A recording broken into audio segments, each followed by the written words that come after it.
Venerdì 21 febbraio, buongiorno Sicilia da Angelo Gagliano. Ed Emanuela Corsi, buongiorno. Cominciamo la nostra giornata con i fatti di cronaca. L'anziano sbranato dai cani a Bagheria, si attende l'esame istologico. L'autopsia ha rivelato profonde ferite alle gambe e anche alle braccia. La figlia della vittima è stato come finire dentro l'inferno. Il proprietario degli animali intanto è indagato per omicidio colposo. Sarà eseguita oggi al Policlinico di Palermo l'autopsia sul corpo di Salvatore Maggiore, l'uomo di 84 anni aggredito dai 3 cani del vicino di casa in contrada Amalfitana Bagheria, a Palermo. Salvatore aveva paura dei 3 cani corso che spesso scorazzavano nella sua proprietà. A precisarlo sono i figli, i primi a trovare il padre senza vita, dopo averlo cercato ripetute volte al telefono. Loro stessi raccontano che una volta arrivati nella zona sono stati aggrediti dai 3 cani che erano riusciti a scavalcare la recinzione grazie alla presenza di diversi buchi. Gli animali sono stati messi in fuga dal figlio della vittima che ha preso un pezzo di ferro per scacciarli. Contrariamente a quanto riferito dai vicini di casa, non c'era alcun rapporto di familiarità con il marito e la moglie che vivevano nella villetta accanto, né tantomeno con i cani, che non erano cuccioloni come riferite in una recente intervista dalla vicina di casa, ma animali di grossa taglia e che la vittima ha sempre temuto per la sua incolumità. Intanto il GIP di Termini Imerese ha convalidato il sequestro degli animali, su cui sarà eseguito l'esame del DNA, indispensabile per chiarire le cause della morte di Salvatore. E adesso andiamo subito da Emanuela Corsi. Sì, vediamo la Gazzetta del Sud, l'autopsia, Angelo conferma, l'uomo è stato sbranato, quindi anziano sbranato, Bagheria aggredito da 2 molossi, è morto dissanguato. Gli animali si sono avventati sulle gambe e sulle braccia dell'uomo di 84 anni, ricordiamo si chiamava Salvatore Maggiore. I primi esiti dell'autopsia confermano l'orribile fine dell'anziano aggredito dai cani appartenenti al vicino, appunto nelle campagne di Bagheria. L'esame autoptico che è stato eseguito nell'Istituto di Medicina Legale del Policlinico di Palermo, Maggiore era stato trovato da 2 dei 4 figli con i cani ancora attorno. Lunedì nella tarda mattinata gli animali si erano avventati anche contro di loro, ma erano stati allontanati con delle pietre e dei bastoni. Comunque, per avere la certezza di quello che è l'esito appunto dell'autopsia bisognerà attendere 60 giorni canonici chiesti dai consulenti poi per depositare appunto questi referti. Grazie Emanuela, adesso un altro grave fatto di cronaca, andiamo a Marsala, il dramma di una madre e del figlio violento. L'intera cittadina è sotto shock per la morte di un uomo, la morte di una donna di 84 anni che da anni subiva le botte e le vessazioni del figlio che chiedeva sempre soldi per la droga. Per gli inquirenti che stanno indagando, a causare la morte di Anna Peralta, 84 anni, di Marsala, sarebbe stato il figlio Girolamo Peraino, 51 anni, da ieri in carcere con l'accusa di omicidio preterintenzionale. La signora Peralta, disperata e incapace di sopportare le continue violenze e soprusi subiti da tempo dal figlio disoccupato e tossicodipendente, sempre alla ricerca di soldi per comprare la droga, nei giorni scorsi aveva infatti tentato di togliersi la vita ingerendo decine di pillole, tanto da finire in ospedale. La donna, dopo 3 giorni di ricovero nel reparto di rianimazione dell'ospedale Paolo Borsellino di Contrada Cardilla, è morta per un avvelenamento da farmaci, ma in realtà dietro c'è una tristissima storia di maltrattamenti in famiglia. È stato infatti accertato che la signora Peralta sarebbe morta in seguito alle gravi lesioni riportate a seguito delle percosse subite dal figlio nei giorni antecedenti il ricovero. Dagli accertamenti medici è emersa infatti la presenza di un'emorragia interna provocata da lesione alla milza. Madre e figlio vivevano insieme in una casa di via Guglielmo Oberdan alla periferia di Marsala. Dopo aver interrogato Girolamo Peraino per tutto il giorno, ieri i carabinieri, coordinati da Fernando Asaro, procuratore di Marsala, e da 2 sostituti, hanno ipotizzato che il 51enne abbia picchiato l'anziana madre nei giorni precedenti il ricovero, provocando le ferite che hanno poi causato la morte. Si tratta dell'ennesimo caso di maltrattamenti e violenza domestica dove vittima e carnefice purtroppo convivono sotto lo stesso tetto, un reato che in provincia di Trapani è in forte crescita. Le indagini dei carabinieri di Marsala continuano, si dovrà anche capire se la donna aveva mai denunciato quello che stava subendo da tempo in famiglia. Anche questa è una notizia che lascia certamente con tantissima amarezza e soprattutto sdegno. C'è un richiamo, vedo, sulla prima del Giornale di Sicilia. Sul Giornale di Sicilia vediamo qui: delitto shock a Marsala, il primario, la donna è morta per l'emorragia interna, fatali le botte e la rottura della milza. Il figlio adesso si trova in carcere a Trapani. Come dicevi tu, sono di quelle storie che lasciano l'amaro in bocca, anche perché spesso delle madri che non hanno il coraggio poi di denunciare i loro figli e subiscono questi abusi. E adesso voltiamo pagina, perché ci occupiamo dell'avvertenza della situazione ST Microelectronics a Catania. C'è stato ieri un incontro in Confindustria tra l'azienda e anche i sindacati nella sede proprio degli industriali a Catania. È necessario un confronto adesso con il Ministero dell'Economia. Vediamo gli aggiornamenti. Si sono seduti a un tavolo, il primo nella sede di Confindustria di Catania, i vertici di ST Microelectronics e i sindacati. Un faccia a faccia lungo sul futuro, gli investimenti del colosso dell'high-tech italo-francese, che ha annunciato la cassa integrazione per 2 settimane per 2.500 dipendenti. Saremmo voluti entrare maggiormente nel merito per conoscere, rispetto ai numeri e ai tempi che hanno dato, per capire se ci potesse essere la possibilità di diminuire il numero dei lavoratori e lavoratrici coinvolti, e anche sulle tempistiche, perché sappiamo che sono 2 tranche di cassa integrazione, una a fine marzo e una a fine aprile, complessivamente 18 giorni. L'azienda non ha dato alcun dettaglio rispetto a questo, probabilmente si riserverà di rispondere in una riunione successiva. Altro nodo, il piano industriale, più volte chiesto dai sindacati per capire quale sarà il futuro occupazionale dei 5.000 dipendenti del sito di Catania. In questo momento è come se noi all'interno di uno stabilimento avessimo 2 stabilimenti, uno che gode di finanziamenti dove l'azienda conferma questi incentivi e conferma appunto il proseguimento anche delle opere di realizzazione, e una parte, come dicevo, invece la parte del main site, la parte quella storica, che sembra appunto subire una grandissima frenata. Siccome tra il piano, tra i progetti del nuovo stabilimento c'era anche quello di fare anche delle assunzioni, quindi incremento di sviluppo, incremento occupazionale. L'azienda dal canto suo ha ribadito l'investimento da 5 miliardi di dollari per il VSIC, la tecnologia avanzata in silicio di carbonio per le auto elettriche, che non ci sarà una riduzione del 6% della forza lavoro in tutti gli stabilimenti. Emanuela, tiene banco questa notizia, la vediamo, vedo dietro di te sull'Edwall dalla Sicilia, ma la situazione di questa multinazionale preoccupa. Sì, ci sono ancora tanti dubbi, perché da una parte ST rassicura, ST Microelectronics, come leggiamo, non licenzierà. Ieri appunto a margine dell'incontro a Catania le rassicurazioni ai sindacati della D di ST Italia Lucio Colombo, ma la UILM dice mancano risposte sui siti produttivi etnei. FIM CISL, bene prepensionamenti, ma prima i tavoli nei ministeri. E poi andiamo a vedere anche la Gazzetta del Sud, ST Microelectronics, i dubbi dei sindacati. La multinazionale appunto smentisce il giro di vite, ma il piano ancora però non c'è. Quindi, bisognerà capire che cosa sta succedendo. Restiamo a Catania. Ieri c'è stato un incontro al comune sulla ZTL attorno a Castellorsino. Sarà sospesa la ZTL sino al 19 maggio in piazza Federico II di Svevia. Il sindaco trentino ha accolto in parte le richieste dei ristoratori, niente auto però nei fine settimana. Il clima alla vigilia era teso con i ristoratori di piazza Federico II di Svevia, che più volte avevano sollecitato un incontro con il sindaco trentino. Incontro che alla fine c'è stato rigorosamente a porte chiuse. Dopo un confronto durato poco più di un'ora è arrivato un primo segnale di apertura, ovvero l'apertura al traffico veicolare dalle 19 all'1 di notte fino al 20 maggio, fine settimana esclusi. È già un segnale per noi ristoratori la momentanea riapertura della ZTL con questi orari flessibili da lunedì a venerdì. Però ci vorrebbe qualcosa ancora di più concreto per poter fronteggiare la prolungata chiusura della zona del castello.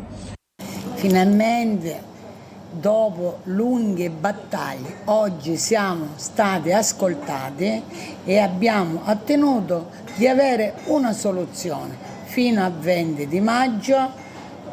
Dopo si vedrà. Una soluzione che certo non fa fare salti di gioia ai ristoratori, ma almeno consentirà loro di proseguire nella loro attività, tenendo presente che Castellossino sarà chiuso per 2 anni per lavori. È una soluzione temporanea e che ci soddisfa, ma chiediamo all'amministrazione una programmazione seria per la stagione estiva che verrà. Intanto è in fase di realizzazione la pista di ghiaccio che dovrebbe servire a rianimare l'area di Piazza Federico II di Svevia. E adesso vediamo questa notizia dalle pagine interne, proprio la pagina dedicata alla città di Catania della Sicilia. Esatto, Angelo, leggiamo nel taglio centrale: Castello Ursino, tornano le auto. Accolte dal sindaco le richieste appunto dei ristoratori, la sera fino al 19 maggio la ZTL è sospesa. La riapertura interesserà l'area ovest di Piazza Federico II di Svevia durante la settimana, ma eccezione fatta per i weekend. Ieri appunto un confronto di 2 ore che ha portato il sindaco ad accogliere questa richiesta fatta appunto dai ristoratori dell'area che insomma si lamentano da tempo, da quando era entrata in vigore appunto la ZTL.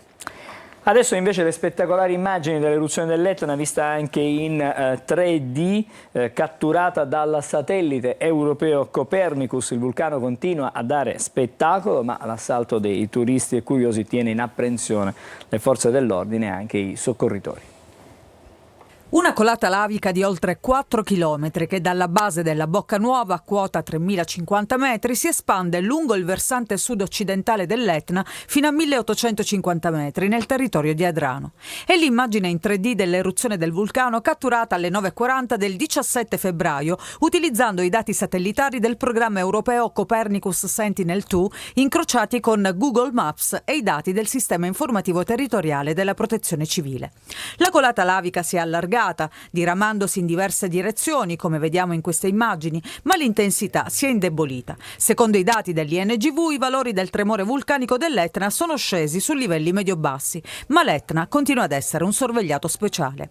Il Dipartimento regionale di Protezione Civile è costantemente impegnato a monitorare, in coordinamento con i sindaci dei comuni interessati, l'INGV di Catania e il Corpo Forestale, gli effetti sull'incolumità della popolazione dovuti all'evoluzione dell'attività eruttiva iniziata lo scorso 8 febbraio per valutare possibili impatti non imminenti sulle aree abitate. Il capo del Dipartimento Cocina invita la popolazione a seguire le indicazioni ufficiali e a rispettare le ordinanze comunali che avvertono di mantenere una distanza di sicurezza dalla colata di 300-500 metri. Nonostante i divieti e le ordinanze, però, il fenomeno sta generando un crescente interesse per migliaia di escursionisti, turisti e fotografi alla ricerca di un selfie con la lava, creando un intenso traffico veicolare, in particolare nei pressi di Piano Vetore e del rifugio Galvarina, punto di accesso più vicino alle colate. A causa di questo grande afflusso di curiosi, ogni notte sono molteplici gli interventi di soccorso per gruppi di persone disperse o gravemente infortunate, conferma il maresciallo Paolo Bernardini del Soccorso Alpino di Nicolosi, che annuncia: denunceremo le persone soccorse e tutti quelli che non rispettano le ordinanze. E adesso torniamo da Emanuela, ripartiamo proprio da questa eruzione dell'Etna per proseguire poi con la rassegna. Sì, Etna che insomma sta rallentando il flusso lavico e aumenta però il fascino turistico, crollano i valori dei tremori e si attenua la spinta energetica, ma i turisti continuano a salire, i curiosi, insomma abbiamo sentito anche la linea dura dei soccorritori che ogni notte si ritrovano a dover fronteggiare diversi interventi, quindi scatteranno le denunce adesso per chi viene soccorso.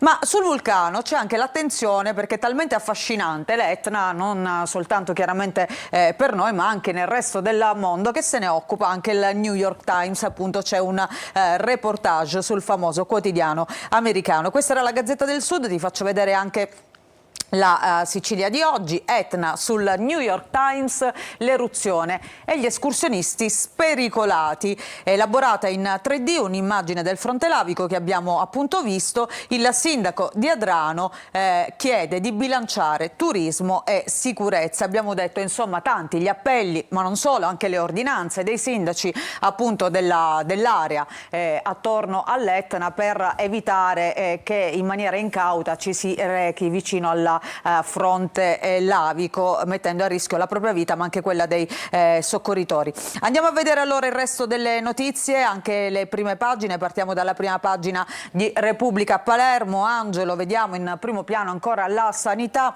ASP senza vertice da un mese e il governo prende tempo. Stiamo parlando dell'ASP di Palermo dopo che l'ex manager Daniela Faraoni è diventata il nuovo assessore alla sanità, quindi ha lasciato la guida dell'azienda per la carica di assessore alla salute, ma non è stata ancora sostituita. Il presidente della regione non ha ancora scelto il successore. E poi allarme dei sindacati, programmazione a rischio paralisi. L'emergenza idrica, vediamo il piano pressing sull'Unione Europea per sbloccare 700 milioni e ancora vediamo in questa foto nel taglio centrale della politica siciliana Stella del Sud, il partito che mira al centro, vediamo Lombardo, Cuffaro, ex governatori siciliani assieme al assieme al sindaco invece di Palermo, La Galla. Poi per quanto riguarda le inchieste di mafia, Chiese, aiuto ai boss, caccia al deputato di Sala d'Ercole.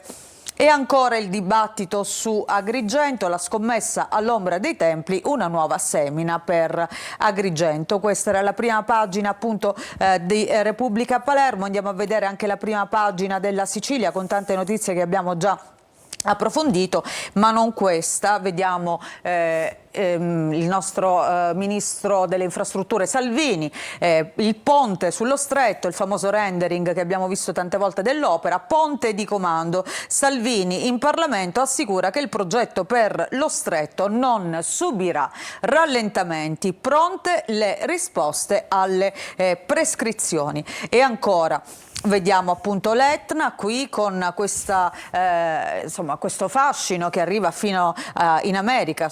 Sul New York Times Cocina si arrende e parla di una colata turistica. Cocina, ricordiamo, il capo del Dipartimento regionale di protezione civile. E poi c'è questa notizia invece che è la curiosità. In ufficio con Fido, il comune di Acireale diventa pet friendly. Adesso c'è un nuovo regolamento per il quale i dipendenti comunali possono recarsi al lavoro in ufficio appunto con il proprio amico a quattro zampe.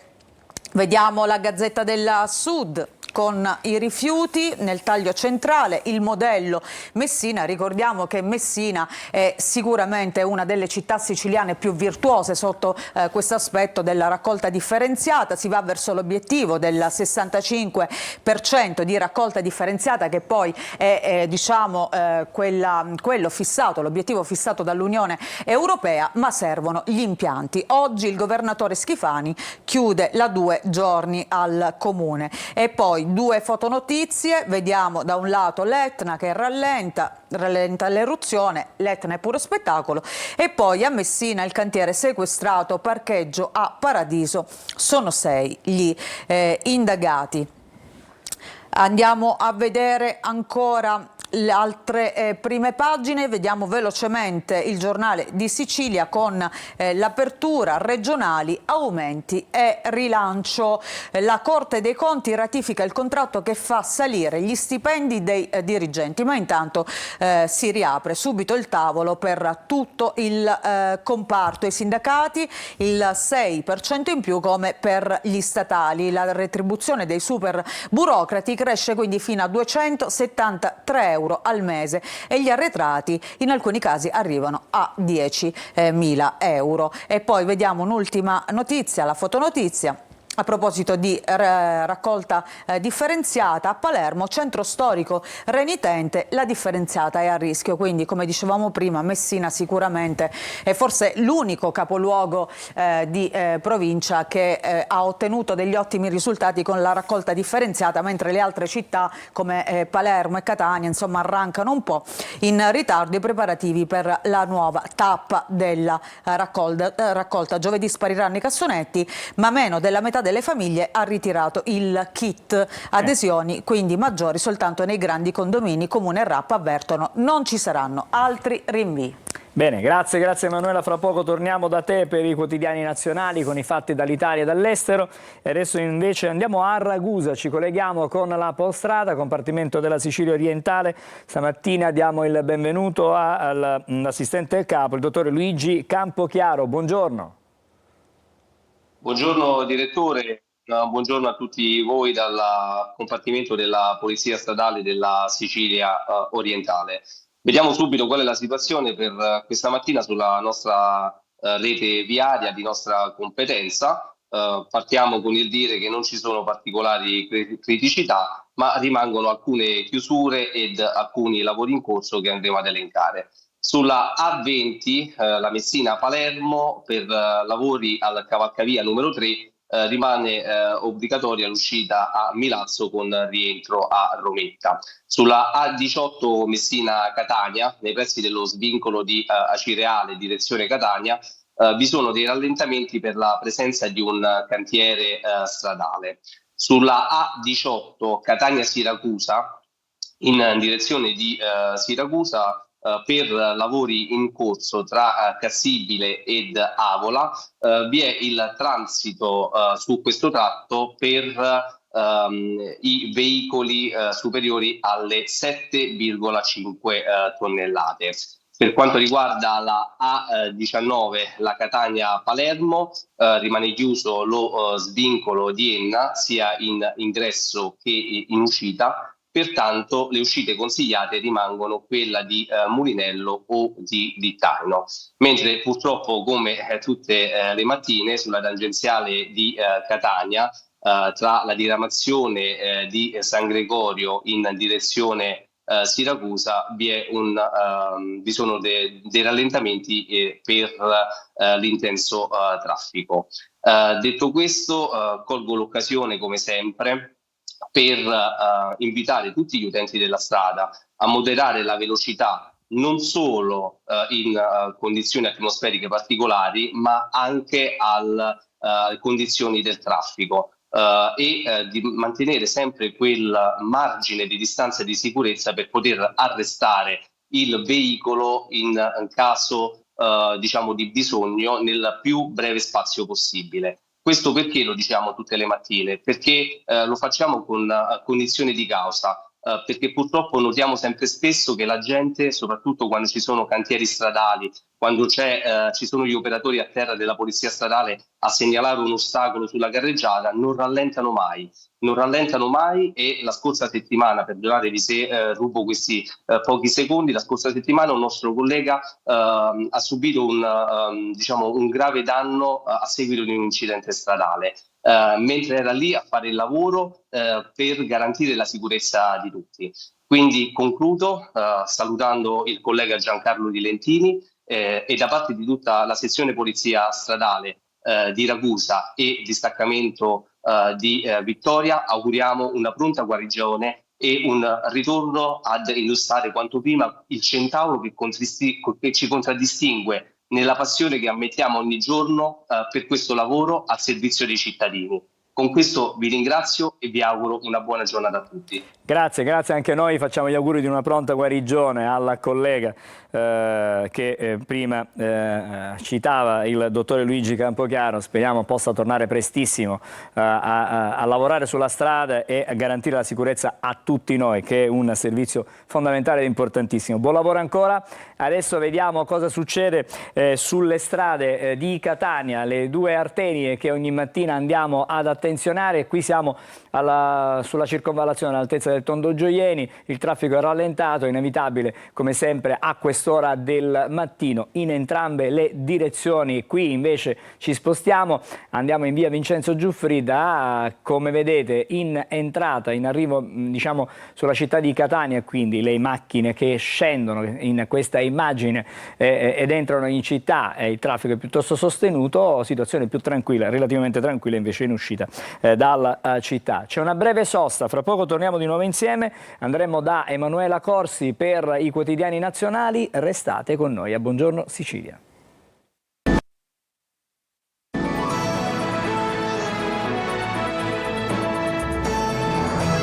È il momento della rassegna stampa con i quotidiani nazionali, la linea nuovamente è Emanuela Corsi.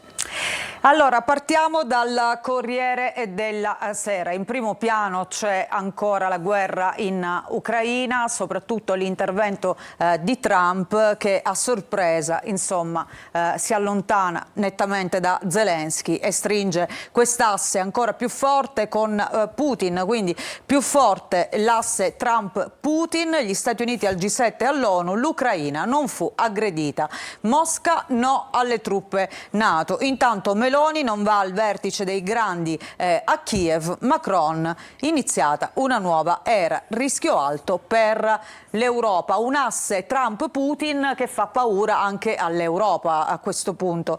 E poi vediamo, a proposito di Trump, spunta la corona da re di New York, Trump in un'immagine che è stata generata con l'intelligenza artificiale. Manhattan, niente pedaggi. Vediamo le altre notizie, restiamo su questa prima pagina e poi andiamo ad approfondire qualche argomento. Intanto un'altra guerra, quella in Medio Oriente, il rilascio degli ostaggi da parte di Hamas si trasforma in uno show macabro e quindi vediamo macabro show con le bare in diretta, restituiti 4 corpi, il giallo di Shiri Bibas. Tra questi 4 corpi restituiti ci sono anche quelli dei 2 piccoli Bibas, stiamo parlando di 2 bambini di 4 anni e 9 mesi che sono morti. Ancora non si sa se anche la madre è stata uccisa, il DNA intanto non è suo e qui vediamo l'immagine ripresa da un drone che mostra la consegna appunto delle bare degli ostaggi israeliani alla Croce Rossa.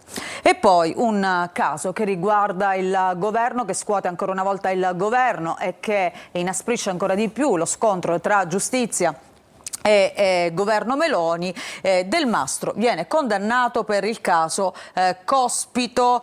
Il PM aveva chiesto l'assoluzione, la sentenza di 8 mesi. Del Mastro, ricordiamo, sottosegretario alla giustizia, che era stato accusato di rivelazione del segreto d'ufficio proprio per il caso dell'anarchico Cospito, che era stato arrestato. La Premier però dice resterà, quindi non verrà rimosso dal suo ruolo.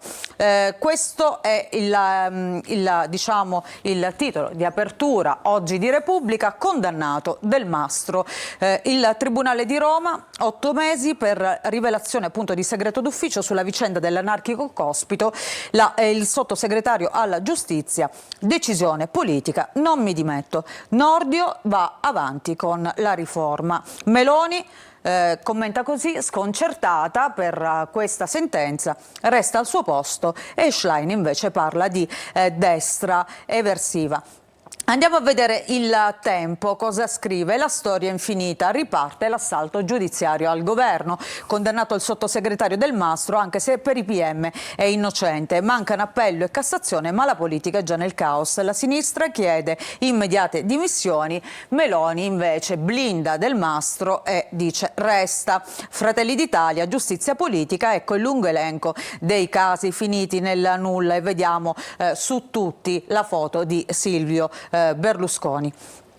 Il resto del Carlino, vediamo l'apertura con Trump che difende Putin, non è lui l'aggressore, l'America si rifiuta di condannare la Russia all'ONU, Macron andrà a Washington, dirò al presidente di non essere debole con lo zar, il leader dell'Unione Europea lunedì a Kiev per i 3 anni della guerra. La Premier salta il G7 ma ribadisce l'Italia lavora per la pace con Europa e Stati Uniti. E poi dicevamo il macabro show del rilascio degli ostaggi, in questo caso delle bare da parte di Hamas, restituisce che appunto i corpi dei Bibas e un altro ostaggio, le bare sul palco dell'orrore. Netanyahu li elimineremo. E vediamo questa foto, è proprio questo palcoscenico, chiamiamolo così, che è stato allestito, dove dietro si vedeva questa foto di Netanyahu, diciamo in versione Dracula, ecco più o meno questa era la rappresentazione. Vediamo Avvenire. che scrive Macabro Show con le bare dei Bibas, pietà, l'è morta persino sui bambini uccisi. Questa volta sul palco allestito a Khan Yunis sono state portate delle bare, 4 bare nere, ciascuna con la foto della vittima e la presunta data di morte. Così sono tornati appunto i corpicini dei Bibas. C'è ancora dubbio sulla madre, Shiri, e poi l'anziano Lifshitz, pacifista impegnato per Gaza. Questi i 4 corpi nelle bare. Vediamo la stampa di oggi, con anche qui Del Mastro nel taglio alto che viene condannato, Meloni sconcertata e poi Trump mette Kiev con le spalle al muro. Lunedì missione dell'Unione Europea in Ucraina per rispondere agli Stati Uniti, noi con Zelensky ma la Premier non ci sarà. E poi c'è il dibattito perché ora Giorgia è in mezzo al guado, perché ricordiamo Meloni ha sempre sostenuto l'appoggio a Zelensky, ma dall'altro lato è anche vero che c'è un rapporto molto forte con Trump, quindi insomma si trova un po' al centro tra diciamo questi due leader politici. Restiamo su questa prima pagina per parlare velocemente ancora di una vicenda. Ricorderai, Angelo, il caso di Luis Rubiales, che aveva baciato una calciatrice durante i festeggiamenti della nazionale spagnola. Ecco, lui è stato condannato a 10.000 euro per quel bacio dato senza il consenso della sua giocatrice. Vediamo anche il Messaggero in alto. L'accusa voleva il carcere, aveva chiesto 2 anni e mezzo circa di carcere, però alla fine il bacio rubato finisce con una multa da 10.800 euro per essere precisi. E poi restiamo su questa prima pagina per parlare di un caso su cui si indaga. La neonata sbranata ad Acerra, prima delle indagini la casa è stata ripulita, è un vero e proprio giallo. I familiari nell'abitazione sotto sequestro hanno cancellato le tracce di sangue. Ricordiamo, questa bambina è stata, così è stato detto, è stata sbranata dal cane di famiglia, un pitbull, però ci sono ancora tante ombre perché questo sarebbe avvenuto mentre il padre stava dormendo accanto alla piccola e non si è accorto di nulla. Pare che addirittura invece la bimba dei primi referti, insomma, dell'esame autoptico avesse il collo spezzato. E poi oggi 5 anni dal paziente zero. 5 anni fa scoppiò la pandemia. Stop DPCM, divieti solo per legge. È stato aggiornato il piano, pronto il nuovo piano pandemico, sia i vaccini ma i lockdown solo per legge, quindi non più per decreto. Vediamo anche qui se troviamo questa, ecco qui, morì con il Covid dopo il ricovero, disposta alla perizia ma medici introvabili. Ecco, per tornare a parlare sempre appunto del Covid, ricordiamo 5 anni fa iniziò un momento tragico per tutto il mondo, non solo per il nostro paese. Grazie Emanuela. Adesso vediamo le previsioni meteo e poi il primo degli ospiti della nostra mattinata. Un saluto e ben ritrovati da Daniele Berlusconi di Trebi Meteo. Nella giornata di venerdì l'aumento della pressione favorirà tempo stabile, più asciutto e in larga parte soleggiato su gran parte d'Italia. Farà eccezione la Liguria con un aumento delle nubi e proprio la Sicilia, dove ritroveremo maggiore instabilità con annuvolamenti piuttosto diffusi, seppur alternati a qualche schiarita, e ancora la possibilità di qualche piovasco, specialmente tra Trapanese e Agrigentino e nelle aree interne. Le temperature si mantengono stazionarie con valori massimi intorno ai 15-16 gradi. Per quanto riguarda il weekend, in particolare la giornata di sabato che qui vediamo in grafica, avremo maggiori schiarite, quindi un tempo più asciutto. I fenomeni saranno decisamente meno probabili, al più limitati ai settori interni, e dunque avremo ampie schiarite, in particolare sui settori costieri. Le temperature si mantengono stazionarie con valori diurni intorno ai 16-17 gradi. È tutto, per maggiori dettagli c'è l'app di Trebi Meteo. Devi sapere che i funghi pleurotus, questi di qui, trattati con aglio, prezzemolo e un po' della loro acquetta, hanno un sapore quasi come se fossero vongole. Ah, precise per proprio. cui facciamo un falso Uguali. ragù. Cioè, stavo pensando alla stessa cosa, diciamo, guarda queste vongole fresche, di acidezza. Dove le pescate? Ecco, facciamo questo lavoro qua. Sono quelle dell'Argentina? No, sì, sono esatto, quelle... guarda, si stanno schiudendo. Dobbiamo tenere l'acqua da parte, giusto? Ah, hai tolto la rete? Sì. Quella dentro la cozza. Sono già... La cosa, come si chiama? Il muschietto. Il muschietto, che cos'è il muschietto? Metto? Io? Vai. Ecco. Metti così, magari dentro la padella. Che scappano, sono vive. Allora, quindi... L'hai assaggiata? Andiamo avanti, ma hai messo un altro po' di sale per caso? No, l'ho lasciato come... Basta, la pasta devo condire.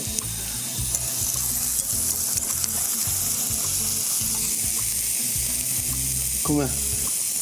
Cai. C'è un pezzo di conchiglia di dentro. Cioè, ma è normale? È normale?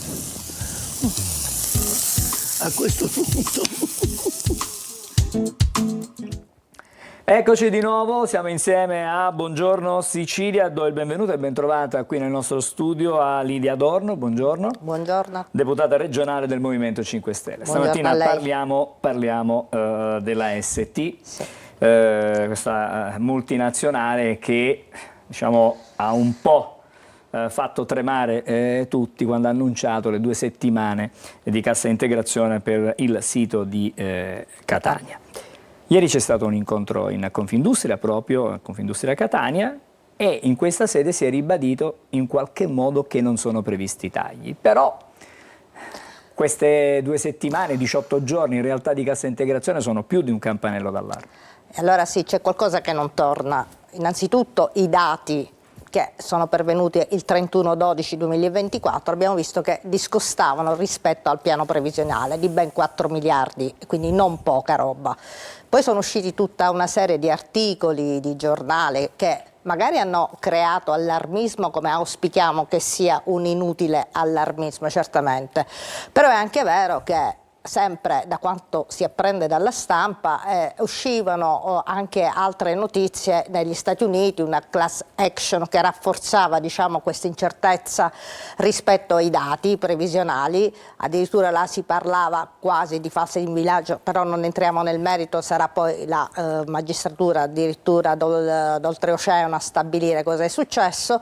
Però veniamo a casa nostra sono state dette tante cose, ma manca soprattutto la voglia a questo punto da parte del Ministero, quindi del Mimit e del MEF, di organizzare questo tavolo a cui potranno partecipare le sigle sindacali, ovviamente la proprietà, ma ci vuole l'interlocuzione del Ministro Urso, perché sappiamo che STM è partecipata dello Stato in quota parte con BP France del 13,50%. Ma voi avete chiesto un incontro intanto al Ministro? Assolutamente, già abbiamo presentato in Senato un'interrogazione, io personalmente ho presentato un'interrogazione anche all'Assemblea regionale siciliana che comunque, perché parte dei finanziamenti, certo non quelli di maggiore entità, sono stati elargiti anche dalla regione siciliana, ma soprattutto per fare carico, per dare la possibilità al nostro presidente Schifani o al suo delegato,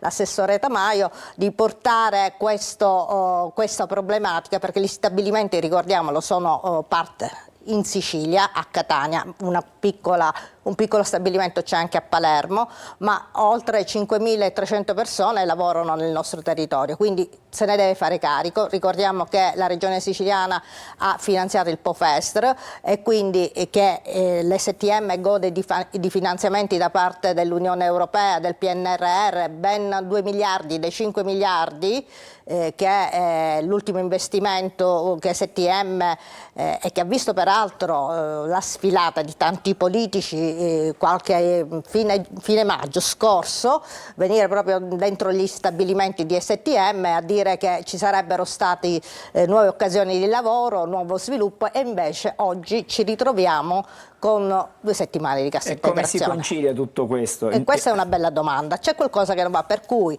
noi chiediamo un tavolo ministeriale che faccia chiarezza, che coinvolga i lavoratori attraverso i loro rappresentanti e i loro delegati, e che ovviamente già ieri c'è stato, ecco, questo forse è un piccolo passo in avanti, questo incontro che ieri a cui lei accennava che c'è stato, è la disponibilità quindi da parte, si apprende, dell'azienda a questo tavolo ministeriale.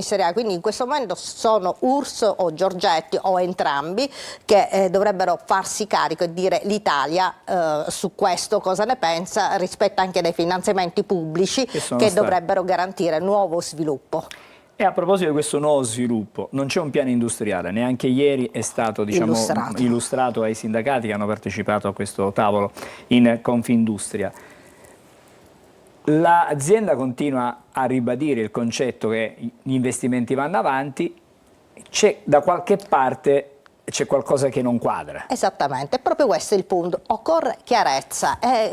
Dico, di fronte a quelle che sono le esigenze dei lavoratori e quelle che sono le esigenze della proprietà, dovrebbe essere proprio il Ministero a essere quel garante di una soluzione che non lasci indietro le parti, appunto la forza lavoro, e che non faccia perdere nessun posto di lavoro. Questo è fondamentale, perché quando noi però vediamo una cassa integrazione è chiaro che le notizie giornalistiche si vedono affiancare da qualcosa che sta accadendo. E poi i dati sono allarmanti comunque. I dati sono allarmanti perché nel 2024 ci sono state delle perdite che vanno calcolate, diciamo, un calo netto del 63%. Questo lo leggevo anch'io che è dovuto, diciamo, a quei dati negativi che riguardano il settore industriale. Ma c'è di più, c'è un meno 49% all'elettronica di consumo e del 13% nell'automotive, che è, diciamo, non dico il core business, però lo stabilimento di Catania produce molti microchip che riguardano proprio l'automotive. E anche questo, appunto, questi dati sono non più un campanello d'allarme, ma quasi una certezza che c'è un problema. Tra l'altro, se noi andiamo a quello che è l'analisi globale dell'automotive, vediamo che questa auto elettrica anche stenta a decollare, vediamo anche la Cina che è padrone di questo mercato. Ma in Europa adesso ci sono anche dei ripensamenti sull'auto elettrica. Forse l'Europa ha dei ripensamenti, l'ibrido affiancato, forse il 2035 sarà addirittura postdatato, e quindi questa, perché sappiamo che col 2035 le auto diesel per esempio non andrebbero più prodotte, e invece forse l'Europa anche su questo tornerà, quindi c'è qualcosa che sta inceppando. Noi vogliamo e chiediamo e ci schieriamo chiaramente a fianco dei lavoratori affinché nessun posto debba perdersi e affinché questo tavolo di interlocuzione che è stato più volte richiesto dalle sigle sindacali, ed è questo che ci preoccupa, perché questo tavolo ancora non viene, diciamo, garantito, non viene effettuato. Vorrei tornare un attimo sul governo regionale, che ieri però ha in qualche modo fatto un intervento non su ST ma sul polo petrolchimico di Priolo, diciamo Siracusa, Augusta e anche Ragusa, che sono, diciamo, in questo momento in grave crisi. C'è l'intervento di Schifani per il petrolchimico, ci si attende adesso l'intervento di Schifani anche per ST? Questo lo auspichiamo, perché malgrado siamo su posizioni politiche e rappresentiamo fronti differenti, io ovviamente devo rivolgermi a chi governa la Sicilia, quindi al presidente Schifani e all'assessore Tamaio, che è assessore alle attività produttive nella nostra regione. E sta a loro, diciamo, un pochino battere i pugni a Roma. Sono lo stesso colore politico. Noi qui abbiamo uno Stato che è di quel colore, una regione di quel colore, un'amministrazione catanese che è dello stesso colore. Vediamo che Trentino va a fare dichiarazioni rassicuranti perché si è incontrato con Urso, però a questo punto perché non fare questo tavolo di chiarimento, sigilla, perché poi il Ministero sarebbe garante e sigillerebbe comunque quello che le parti, diciamo, diranno e dichiareranno. Il fatto che questo tavolo non avvenga certo aumenta ancora più quell'allarmismo di cui parlavamo. Stamattina in generale comunque sui giornali si è capito che c'è questa disponibilità a poter prendere parte ad un tavolo. Si aspetta però chiaramente che sia il Ministero a convocare. Assolutamente, perché le dicevo poc'anzi proprio questo. Se c'è un passo avanti rispetto all'altro ieri è che ieri proprio STM, la proprietà, perché era presente l'amministratore delegato Colombo, ha detto proprio di essere aperta a questo incontro. Speriamo vengano buone notizie e che siano appunto sigillate dal Ministero. Grazie Lidia Adorno, grazie a lei. deputato regionale del Movimento 5 Stelle. Noi ci dobbiamo fermare, fra poco affronteremo un altro tema, parleremo d'altro, ma restate con noi a Buongiorno Sicilia.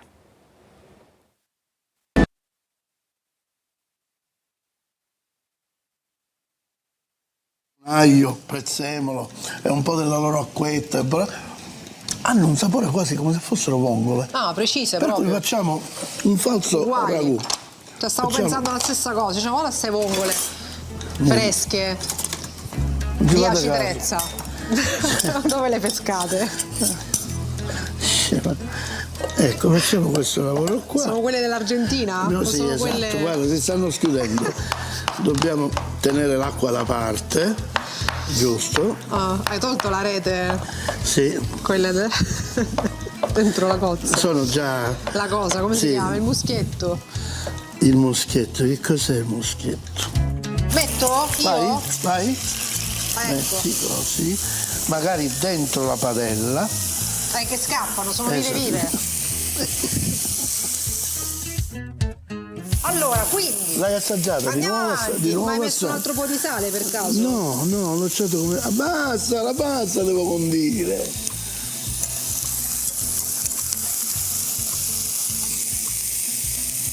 Com'è? Cari. C'era un pezzo di conchiglia di dentro. Cioè, ma è normale? È normale? A questo punto.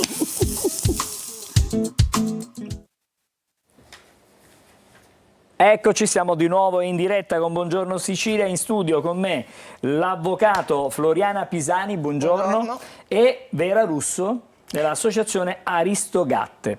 Allora, stamattina parliamo della tutela dei randaggi, perché il tema, non solo nella nostra provincia, ma un po' in tutta Italia, un po' in tutta la Sicilia, molte volte torna di nuovo di grande attualità.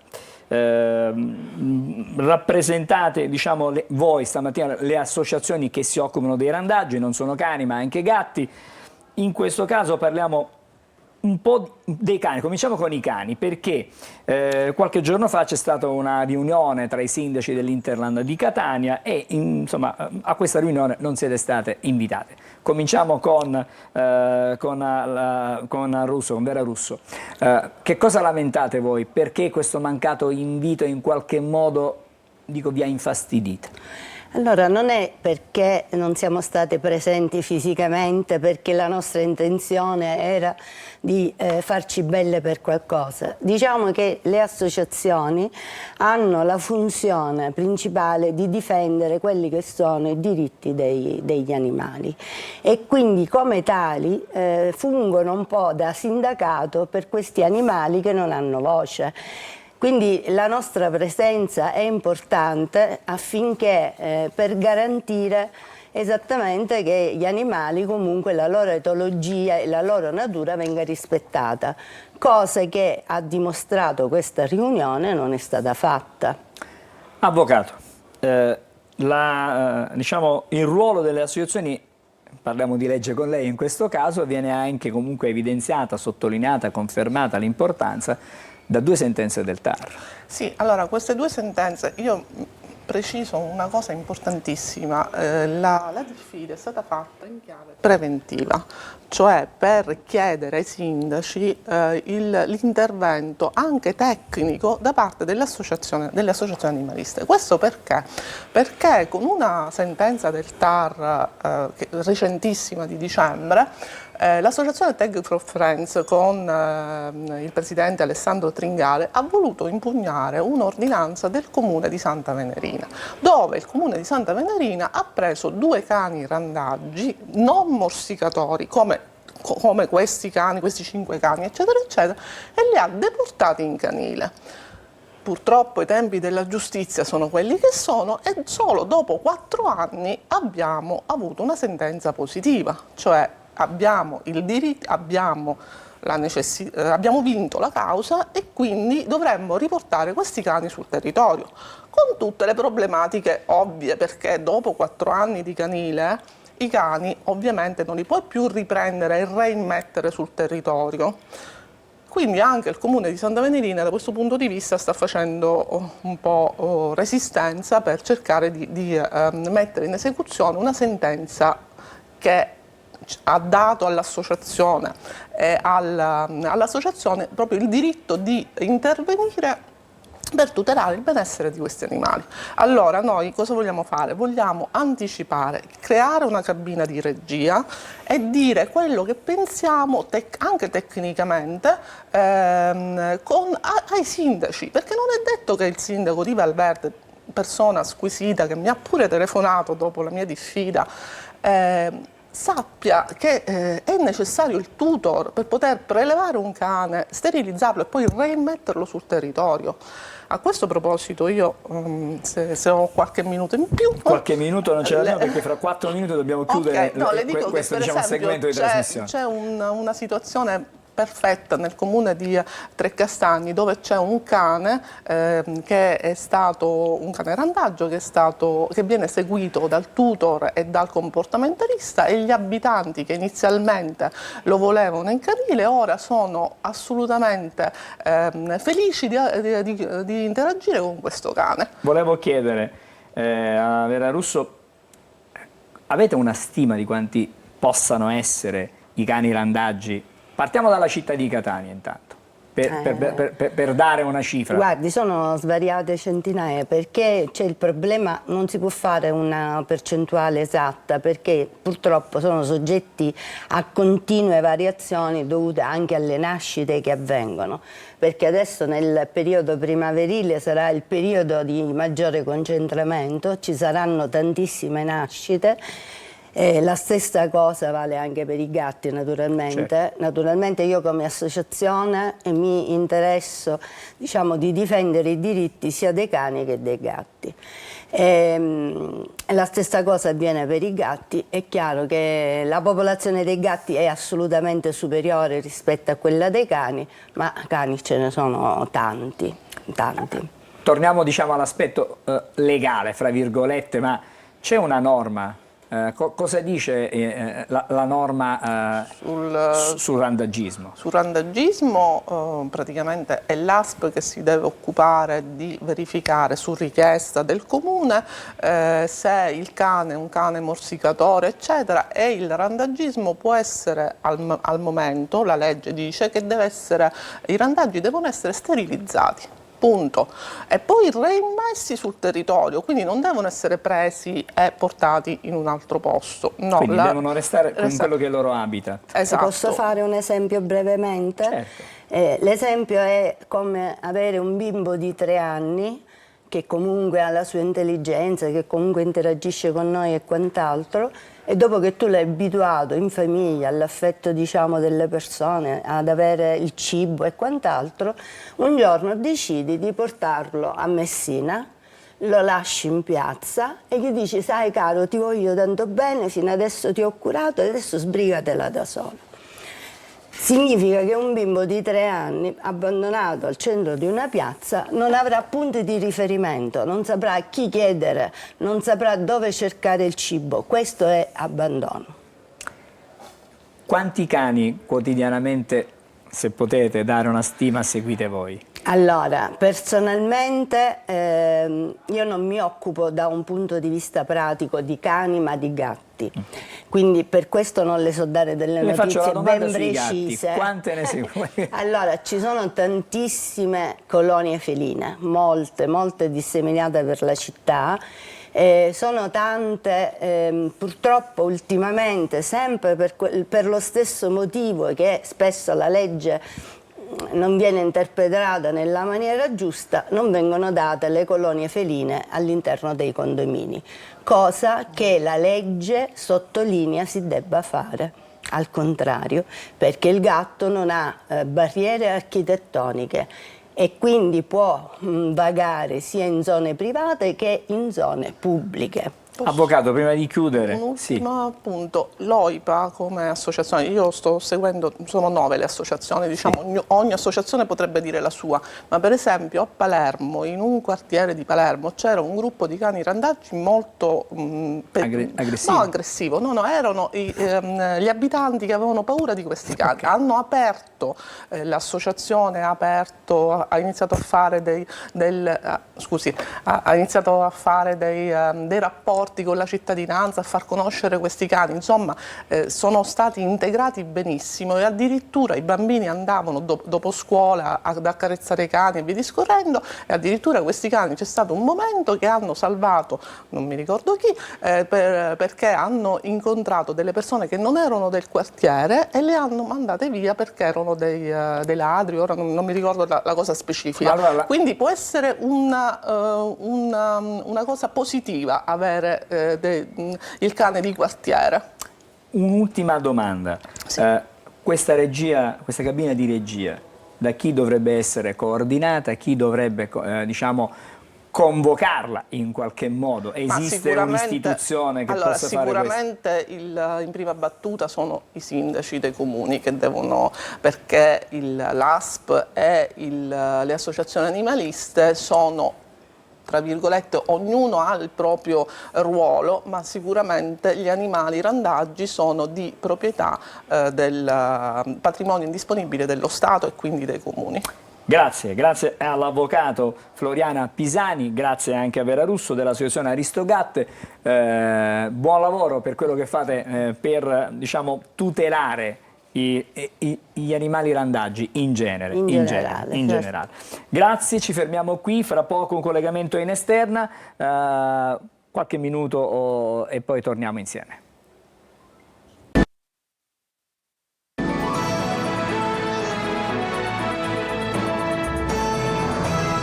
Bentornati a Buongiorno Sicilia, adesso ci colleghiamo con il nostro Tonino De Mana che si trova in rettorato a Catania. Oggi è la giornata nazionale del Braille, allora do a te la linea, Tonino. Sì, buongiorno Angelo, buongiorno a tutti. Oggi è una giornata importante perché ricorre la giornata internazionale del Braille. Sono tantissime le iniziative in Italia. Noi ci troviamo all'università dove tra qualche minuto si terrà un importante convegno, mentre siamo al piano terra dove c'è il Museo delle Mirabilia e sono in presenza di Rita Puglisi, presidente dell'Unione Italiana Ciechi, sezione di Catania. Inizio subito con lei perché è una giornata importante oggi. Importantissima per noi, credo per tutto il mondo. Oggi il Braille compie 200 anni di accessibilità alla cultura, 200 anni di dignità, di libertà per noi ciechi. Che situazione c'è a Catania? È una città un pochettino problematica sotto questo punto di vista per le persone non vedenti? Abbastanza. Catania, dico io, ha due facce di una medaglia. Da un lato stupendo, si stanno facendo molte cose per l'accessibilità e per l'arte, ci troviamo qua in un museo meraviglioso, l'Unione Italiana dei Ciechi e degli Ipovedenti con la nostra stamperia polotattile ha lavorato insieme all'università, alla professoressa Barone che ringraziamo, per rendere accessibile questo museo dei saperi e delle mirabilie siciliane, e quindi arte e molta accessibilità da questo punto di vista. Dall'altra riscontriamo una città che non accoglie la disabilità perché ancora non è organizzata per noi tutti, e quando si parla di disabilità non si parla solo di disabili ma di cittadini, perché una città civile deve necessariamente avere accesso per tutti i cittadini, e nei cittadini ci siamo anche noi, chiaramente. Oggi è una giornata importante, ci sono tante le iniziative, ce le puoi illustrare? L'iniziativa infatti l'abbiamo chiamata una giornata preziosa, un patrimonio prezioso. L'università, ringrazio il magnifico Rettore che ci riaccoglie dopo 5 anni, siamo partiti da qua, dall'università, luogo di cultura che ha accolto dapprima noi e oggi i nostri giovani studenti, con un convegno importante, con esponenti importanti anche del Ministero della Cultura, il Ministero del Merito, i rappresentanti dell'Osservatorio Permanente della Disabilità, tutti i nostri professori, docenti, dirigenti scolastici, il nostro centro di riabilitazione, un collegamento dagli Stati Uniti per la comunicazione aumentativa. La comunicazione aumentativa appartiene, diciamo, a tutti i nostri bambini e ragazzi che non riescono a verbalizzare e quindi verbalizzano con dei simboli. C'è tutto, oggi qua c'è la società civile che aspetta questa giornata. Rita Puglisi resta con noi. Rita ha elencato una serie di persone che saranno presenti oggi al convegno, una di queste alla mia destra è Francesco Comellini, presidente dell'Osservatorio Permanente sulle disabilità. In questo caso si parla di disabilità sul lavoro. E allora com'è la situazione in Italia e in generale? L'Osservatorio Permanente sulla Disabilità funziona più che altro come centro di ricerca, quindi parliamo della situazione a livello italiano dell'inclusione della persona non vedente come persona abile al lavoro. Ovviamente noi parliamo di dell'inclusione a tutto tondo, quindi siamo in un'università, dobbiamo pensare all'inclusione durante tutto il percorso della vita delle persone con disabilità. In questo caso oggi parliamo di non vedenti e ipovedenti, perché i 200 anni del Braille, i 100 anni della scuola di metodo non sono solo una celebrazione storica che guarda al passato, ma guarda al futuro. L'inclusione effettiva deve seguire la persona con disabilità e la persona non vedente o sorda in termini generali, dall'ingresso alla scuola fino al percorso universitario e all'uscita dall'università e l'ingresso nel mondo del lavoro. Che barriere trova una persona che non vedente che si approccia al mondo del lavoro? Le barriere sono diverse. Fortunatamente si è andato a perfezionare l'istituto dell'accomodamento ragionevole con l'articolo 17 del decreto legislativo 62 del 2024 e quindi si auspica che la comprensione dei datori di lavoro, quindi chiamiamoli datori di lavoro molto più sensibili, possano adattare il lavoro alle esigenze della persona, in questo caso non vedente, piuttosto che è la persona che deve adattarsi al lavoro. Quindi è chiaro che durante questo percorso che va dalla scuola all'ingresso nel mondo del lavoro e la permanenza nel mondo del lavoro bisogna adattare il lavoro alla persona e quindi facilitare questo percorso per mettere le persone in grado di raggiungere quell'autonomia di vita che è auspicabile. E noi proseguiamo nel nostro percorso rigorosamente in diretta, invitiamo la dottoressa Elisabetta Borgia del Ministero, alla quale chiediamo: è stato fatto tanto, ma forse non basta, perché? Allora, sicuramente è stato fatto tanto con sempre maggiore competenza, però ovviamente l'accessibilità piena al patrimonio culturale lo dobbiamo considerare ancora un obiettivo a tendere. Perché per la complessità del patrimonio culturale, per le sue caratteristiche, anche per il numero di luoghi della cultura e la ricchezza del nostro patrimonio, che però allo stesso tempo, proprio per questo, per la sua importanza, deve essere necessariamente accessibile a tutti, perché appartiene a tutti. E quanto sono importanti queste giornate?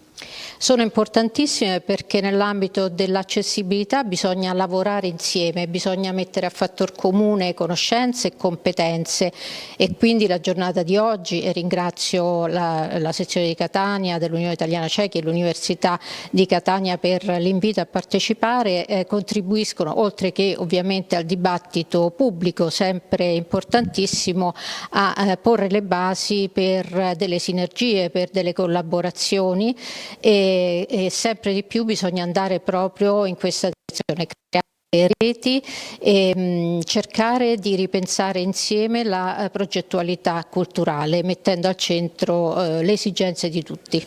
Ringraziamo la dottoressa Borgia di casa, si può dire, il direttore del Museo delle Mirabilia, Germana Barone. Dove ci troviamo?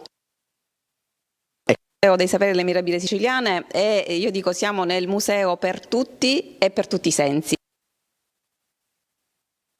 Dei percorsi tattili, percorsi multisensoriali, e grazie anche alla partecipazione della città, perché lungo il percorso ci sono anche dei materiali donati da degli artisti contemporanei, per far sì che il percorso sia, diciamo, possa essere tattile e toccare dei materiali non plastici come normalmente oramai si usano questi materiali in 3D, in stampa in 3D, invece materiali in ceramica, in bronzo, in carta.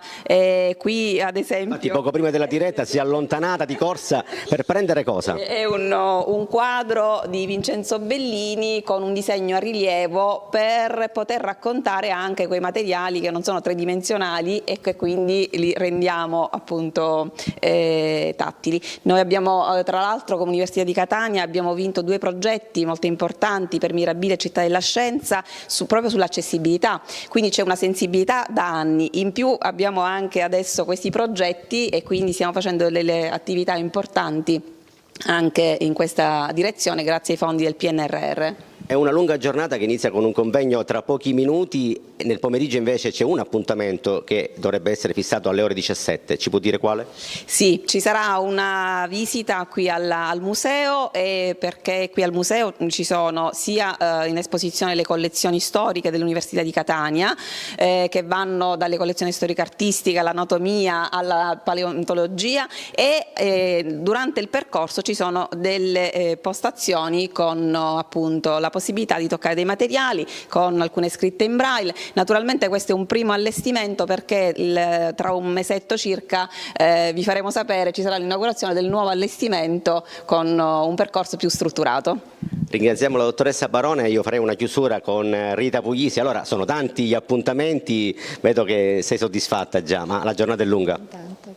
Beh, di mio comunque sono ottimista ed è doveroso esserlo, perché dobbiamo infondere ottimismo, perché quando si ha una problematica bisogna esserci, bisogna essere convinti, ancora più convinti, per arrivare ai nostri obiettivi di vita.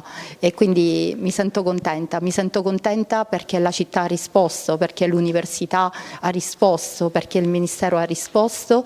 Dimenticavo, non infine, una parte per noi importante: il direttore sanitario, il nostro centro di riabilitazione aperto alla città.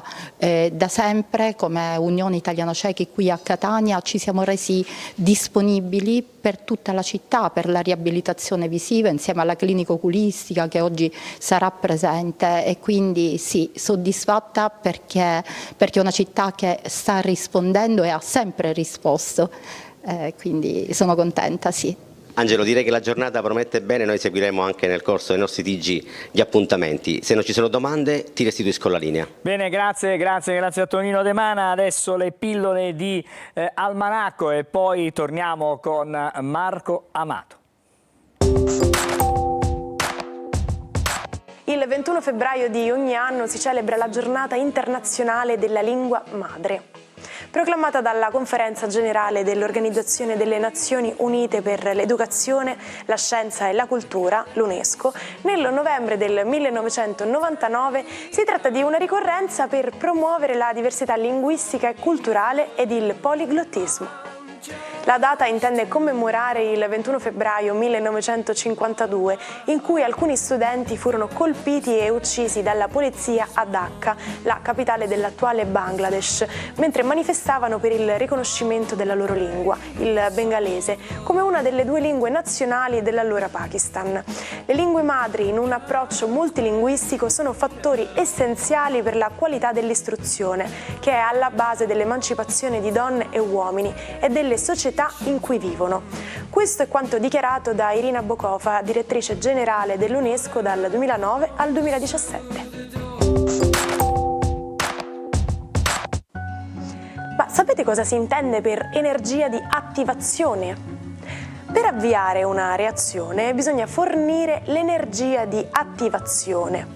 È facile dal nome pensare a questa energia come ad un'energia necessaria per far sì che la reazione si attivi. Il processo è un po' come una collina che bisogna scalare per scendere dall'altra parte con lo snowboard o con gli sci. Serve prima fare una piccola salita per poi fare una discesa, solo che in alcuni casi ci troviamo già quasi in vetta e quindi servirà pochissima energia, quindi poca strada da fare per poi scendere di nuovo.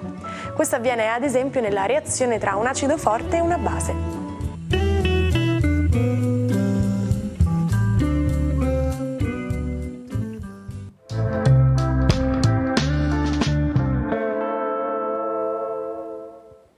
E adesso, come annunciato, andiamo da Marco Amato. Buongiorno Marco. Buongiorno Angelo, buongiorno Sicilia. È una tazzina con un paesaggio, cosa c'è? Una città? Beh sì, ho scelto oggi una romantica dimensione inglese proprio perché la luna di cui vi narrerò questo weekend esige un po' di ritiro, un po' di razionalizzazione, ma ora ve ne parlerò meglio. Dunque, questa giornata e questo weekend iniziano con una baldanzosa, la definisco sempre così, luna in Sagittario.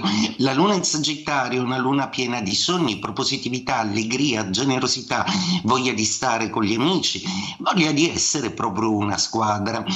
La luna poi migrerà in questo weekend in un austero e razionale Capricorno, per cui dopo un venerdì che promette tanto, molti segni zodiacali sentiranno invece il bisogno di ritiro, di calma e di riposo. Vediamo quali nella ruota zodiacale. L'Ariete sicuramente, che parte benissimo in questo venerdì molto pieno di eventi e mondanità, ma che poi sentirà il bisogno di rilassarsi un po', proprio perché qualcosa in amore vi obbliga a riflettere un po' meglio e a stilare un po' un resumé di tutta una serie di eventi da analizzare, da capire. Forza Ariete, Venere è con voi, per cui non bisogna fare altro che lasciarsi andare ed amare. Toro, è sicuramente un weekend che vi rassicura, proprio perché dopo un venerdì ancora caotico, sabato e domenica saranno la presa di coscienza che tutto va bene. Quindi per un segno di terra come il vostro, che è stato agitato parecchio da Urano, questo weekend sarà rassicurante, sarà assolutamente un'analisi logica di tutto quello che avete conquistato in queste fatiche delle ultime settimane, quindi godetevela e state con chi veramente amate, con voi stessi, senza mondanità magari, ma sicuramente con delle certezze in più. Gemelli, il venerdì è un po' snervante proprio perché la luna è in opposizione in Sagittario. Il weekend invece sarà un weekend assolutamente morbido e sereno, che vi lascerà lo spazio finalmente per prendervi cura di voi stessi e di badare anche un po' magari a un vostro momento di benessere che abbia a che fare con un relax, con un massaggio, con una cura per voi stessi. Cancro, il weekend con una luna in opposizione in Capricorno non è sicuramente il più fluido. Probabilmente passerete il weekend a gestire con il partner tutta una serie di punti di vista che hanno a che fare proprio con la famiglia, proprio perché per adesso il Cancro si sta barcamenando in delle situazioni in cui occorre prendere delle decisioni, delle contromisure per una tutela decisionale che avete nei confronti del divario eterno tra amore e lavoro.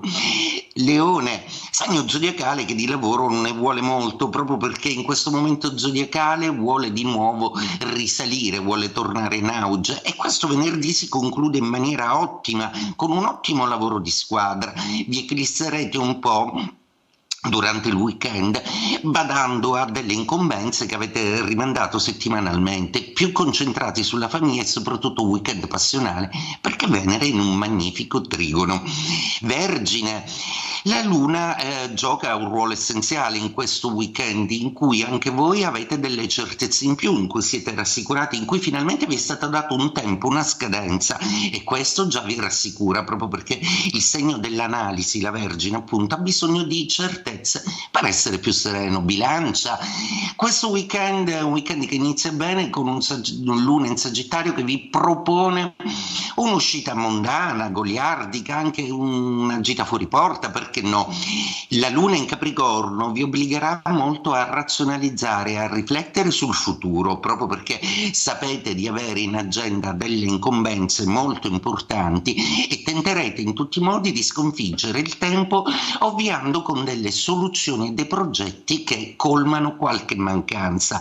Scorpione, luna oggi che parla di organizzazione del weekend e la luna in Capricorno del weekend vi porterà assolutamente stabilità, comunicazione, affetto, amore. È un momento di ripresa molto importante per lo Scorpione che finalmente riabbraccia la dimensione sentimentale. Sagittario, la luna inizia da voi questo weekend, per cui sarete brillanti in questo venerdì. Il weekend invece, spostandosi nella vostra ideale seconda casa, vi aiuterà a mettere in prospettiva delle cose molto importanti che hanno a che fare tra l'altro con l'economia e con tutto ciò che volete progettare per il futuro. Capricorno, un weekend che vi vede protagonisti, proprio perché è un weekend che vi ammorbidisce, che vi fa dare più ai sentimenti e alla famiglia, anche in una maniera abbastanza blindata, proprio perché voi Capricorno siete abbastanza esclusivisti, ma sicuramente con gli affetti cari molto più morbidi e rilassati. Acquario, la luna in Sagittario vi obbliga a un venerdì di corsa, un po' per completare delle scadenze, e ci riuscirete. La luna in Capricorno vi renderà molto più intuitivi, molto più empatici, sensibili e anche capaci di qualche anticipazione sul futuro decisamente molto utile e preziosa. La vista che avete sul divenire è la vostra forza e sarà il serbatoio da cui tirerete fuori delle nuove idee.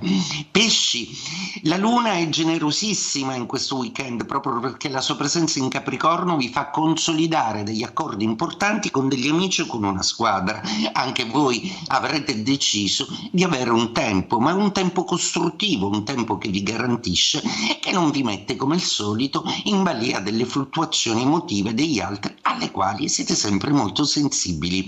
E detto questo, auguro a tutti un buon weekend. Buongiorno Angelo, buongiorno Sicilia. Grazie Marco, ci rivediamo lunedì. Adesso il weekend, Emanuela. Sì, dal Corriere della Sera per la serie Non si può stare mai tranquilli, Angelo. Ecco, c'è un asteroide che è stato scoperto il 27 dicembre scorso che minaccia di colpire la Terra il 22 dicembre 2034. La 32 leggo. 32. La NASA dice c'è l'1,5% di probabilità, ha un diametro di 90 metri, ma possiamo deviarlo. La traiettoria a rischio è questa, quindi il corridoio a rischio è compreso in una zona tropico equatoriale dal Sud America che va all'India, dove si trovano tra l'altro anche le città tra le più popolate appunto del mondo, Bogotà in Colombia, poi Abidjan in Costa d'Avorio, Lagos in Nigeria, Khartoum in Sudan, Mumbai in India e Dhaka in Bangladesh. Allora, se dovesse cadere sulla Terra, sono 7,8 i megatoni, quindi l'energia sviluppata nell'eventuale impatto, che è pari a 500 bombe atomiche di Hiroshima. Grazie per questa bella notizia, grazie. Non credo che riguarderà soltanto una città, se qualora dovesse accadere una cosa del genere. Va bene, ci fermiamo qui, grazie per essere stati con noi a Buongiorno Sicilia. Chiudiamo come sempre in musica, sentiamo la differenza tra te e me, chiaramente Tiziano Ferro. Buon compleanno a lui, nato il 21 febbraio del 1980.